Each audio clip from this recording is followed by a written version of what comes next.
ಮುರುಘಾ ಶ್ರೀಗಳ ಪ್ರಕರಣ. POCSO case ಆಗಿತ್ತು, ಜೈಲಿಗೆ ಹೋಗಿ ಬಂದಿದ್ದರು, ನಿಮಗೆ ನೆನಪಿದೆ. ಎರಡೆರಡು ಕೇಸ್ ಆಗಿತ್ತು. ಎರಡೂ ಕೇಸ್ನಲ್ಲಿ ಅವರು ಅರೆಸ್ಟ್ ಆಗಿದ್ದರು, ಬೇಲ್ ಮೇಲೆ ಹೊರಗಡೆ ಇದ್ದರು. ಚಿತ್ರದುರ್ಗ ಕೋರ್ಟ್ನಲ್ಲಿ ವಿಚಾರಣೆ ನಡೀತಾ ಇತ್ತು. ಪೊಲೀಸರು ಚಾರ್ಜ್ ಶೀಟ್ ಹಾಕಿದ್ರು, ಎರಡೂ ಕೇಸ್ನಲ್ಲಿ ಹಾಕಿದ್ರು. ಒಂದು ಕೇಸಿನ ಜಡ್ಜ್ಮೆಂಟ್ ಬಂತಿವತ್ತು. ಮುರುಘಾಸ್ವಾಮಿ ನಿರಪರಾಧಿ, ಅವರ ಜೊತೆಗೆ ಪ್ರಕರಣದಲ್ಲಿದ್ದಂಥ ಇನ್ನಿಬ್ಬರು ಕೂಡ ನಿರಪರಾಧಿಗಳು ಅಂತ, ಅಕ್ವಿಟೆಡ್, ನಿರಪರಾಧಿಗಳು. ಪರಮಶಿವಯ್ಯ ಅಂತ ಮ್ಯಾನೇಜರು, ಹಾಸ್ಟೆಲ್ ವಾರ್ಡನ್ ರಶ್ಮಿ, ಜೊತೆಗೆ ಮುರುಘಾಸ್ವಾಮಿ, 3 ಜನ ಈ ಕೇಸ್ನಲ್ಲಿದ್ದಂಥ ಆರೋಪಿಗಳು ಅಕ್ವಿಟೆಡ್, ನಿರಪರಾಧಿಗಳು ಎಂದು ಬಿಡುಗಡೆ ಮಾಡಲಾಯಿತು. ಒಂದಷ್ಟು ಅಬ್ಸರ್ವೇಷನ್ಸ್ ಇದ್ದಾವೆ ಜಡ್ಜ್ಮೆಂಟ್ ಇದ್ದು.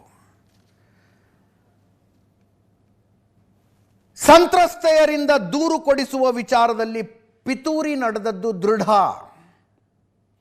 ಮುರುಘಾಶ್ರೀ ಬಸವರಾಜನ್ ನಡುವಿನ 15 ವರ್ಷದ ಜಿದ್ದಿನ ಕಾರಣಕ್ಕೆ ಈ ಕಂಪ್ಲೇಂಟ್ ಕೊಡಲಾಯಿತು. ಬಾಲಕಿಯರು ಬೆಂಗಳೂರಿಗೆ ಬಂದಾಗ ಬಸವರಾಜನ್ ದಂಪತಿ ದುಡ್ಡು ಕೊಟ್ಟರು. ಸಂತ್ರಸ್ತೆಯರು ಅಂತ ಹೇಳಿಕೊಂಡು ಬಂದಂಥ ಬಾಲಕಿಯರು ಪೊಲೀಸರ ಮುಂದೆ ಕೊಟ್ಟಂಥ ಸ್ಟೇಟ್ಮೆಂಟೇ ಒಂದು, ಕೋರ್ಟಿನ ಮುಂದೆ ಕೊಟ್ಟಂಥ ಸ್ಟೇಟ್ಮೆಂಟೇ ಇನ್ನೊಂದು. ಅತ್ಯಾಚಾರ ನಡೆದಿರುವುದಕ್ಕೆ ಯಾವುದೇ ಮೆಡಿಕಲ್ ಸಾಕ್ಷಿಗಳಿಲ್ಲ. ದೂರು ನೀಡುವ ಮೊದಲು 30 ದಿನ ಸಂತ್ರಸ್ತೆಯರು ಬಸವರಾಜನ ಮನೆಯಲ್ಲಿದ್ದರು. ಲಕ್ಷಾಂತರ ರೂಪಾಯಿ ಬಸವರಾಜನ್ ಇದಕ್ಕೋಸ್ಕರ ಖರ್ಚು ಮಾಡಿದ್ದಾರೆ.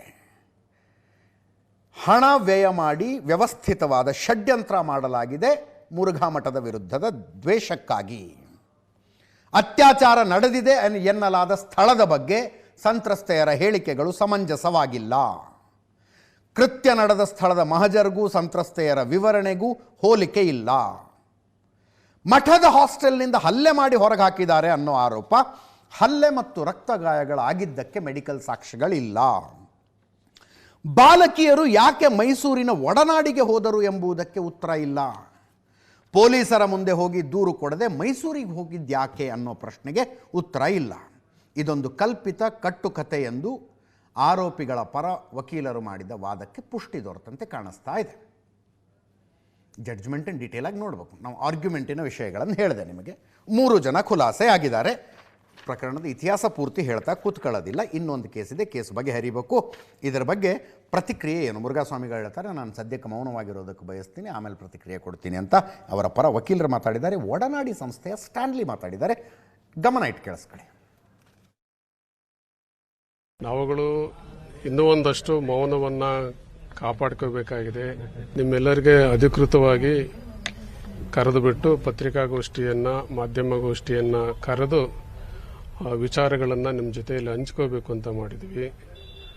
ಹಾಗಾಗಿ ನಿಮ್ಮನ್ನೆಲ್ಲ ನಾವು ಇಲ್ಲಿಗೆ ಬರಮಾಡ್ಕೊತೀವಿ. ಅವತ್ತು ನಿಮಗೆಲ್ಲ ನಾವು ಸುದ್ದಿಯನ್ನು ಕೊಡ್ತೀವಿ. ಜಿಲ್ಲಾ ಸತ್ರ ನ್ಯಾಯಾಲಯ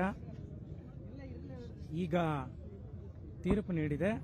ಮುರುಘಾ ಶರಣರಿಗೆ ಮತ್ತು ಅವರ ಜೊತೆ ಇದ್ದಂಥ 12 ಆರೋಪಿಗಳಿಗೆ ಪ್ರಕರಣದಿಂದ ಬಿಡುಗಡೆಗೊಳಿಸಿದೆ, ದೋಷಮುಕ್ತರಾಗಿದ್ದಾರೆ. ಇಷ್ಟು ನಾವು ಸದ್ಯಕ್ಕೆ ತಮ್ಮ ಮುಂದೆ ಹಂಚಿಕೊಳ್ತಾ ಇರುವಂಥ ವಿಚಾರ. ಈ ಪ್ರಕರಣದಿಂದ ಮುರುಘಾ ಶರಣರು ನಿರಾಳರಾಗಿದ್ದಾರೆ. ತೀರ್ಪನ್ನು ನಾವು ಗೌರವದಿಂದ ಸ್ವೀಕಾರ ಮಾಡಬೇಕು. ಆದರೆ ಇದೊಂದು ನಿರಾಶಾದಾಯಕವಾದಂಥ ತೀರ್ಪು. ಮಕ್ಕಳ ಪರವಾಗಿ ನೋಡೋದಾದರೆ ಅವರ ಭವಿಷ್ಯದ ನಿಟ್ಟಿನಲ್ಲಿ ಇದೊಂದು ನಿರಾಶಾದಾಯಕವಾದಂಥ ತೀರ್ಪು. ಆ ಮಕ್ಕಳಿಗೆ ಸರಿಯಾದ ಒಂದು ನೈತಿಕ ಸ್ಥೈರ್ಯವನ್ನು ಕೊಡದೇ ಇರೋದರಿಂದ, ಸರಿಯಾದ ಸಪೋರ್ಟ್ ಸಿಸ್ಟಮ್ಸ್ನ ಒದಗಿಸದೇ ಇದ್ದಿದ್ದರಿಂದ ಅದರ ಸಂಪೂರ್ಣ ಲಾಭವನ್ನು ಆರೋಪಿಗಳು ತಗೊಂಡಿದ್ದಾರೆ.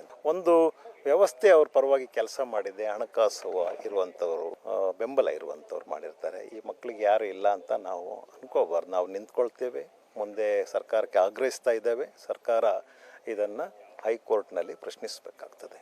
ಈ ಮಕ್ಕಳ ವಿಚಾರದಲ್ಲೂ ಕೂಡ ನಾವು ಮುಂದೆ ಹೋರಾಟವನ್ನು ಮಾಡ್ತೇವೆ. ವ್ಯತ್ಯಾಸ ನೋಡಿ, ಮುರುಘಾ ಶರಣರು ಬಿಡುಗಡೆಯಾದರೂ ಇದು ತನಿಖೆ ಹಂತದಲ್ಲಿ ಸರ್ಕಾರ ಮತ್ತು ಅಧಿಕಾರಿಗಳ ಲೋಪದಿಂದ ಇಂಥ ಜಡ್ಜ್ಮೆಂಟ್ ಬಂತು. ಸ್ಟ್ಯಾನ್ಲಿ ಅವರ ಹೇಳಿಕೆ. ಅಲ್ಲಿ ಧರ್ಮಸ್ಥಳದಲ್ಲಿ ಸೌಜನ್ಯ ಕೇಸ್ನಲ್ಲಿ ಸಂತೋಷ್ ರಾವ್ ನಿರಪರಾಧಿ ಅಂತ ಬಿಡುಗಡೆಯಾದಾಗ, ಸಂತೋಷ್ ರಾವ್ ನೋಡಿ ಕೋರ್ಟೇ ಹೇಳಿಬಿಟ್ಟಿದೆ ನಿರಪರಾಧಿ ಅಂತ. ಹಾಗಿದ್ರೆ ಸೌಜನ್ಯ ರೇಪ್ ಆ್ಯಂಡ್ ಮರ್ಡರ್ ಯಾರು ಮಾಡಿದ್ರು? ಇಲ್ಲಿ ಸರ್ಕಾರದ ಲೋಪ, ತನಿಖೆಯ ಲೋಪ. ಅಲ್ಲಿ ಕೋರ್ಟ್ ಜಡ್ಜ್ಮೆಂಟ್ ಬಂತಲ್ಲ ನಿರಪರಾಧಿ ಅಂತ. ಹಾಗಿದ್ರೆ ರೇಪ್ ಯಾರು ಮಾಡಿದ್ರು ಅಂತ.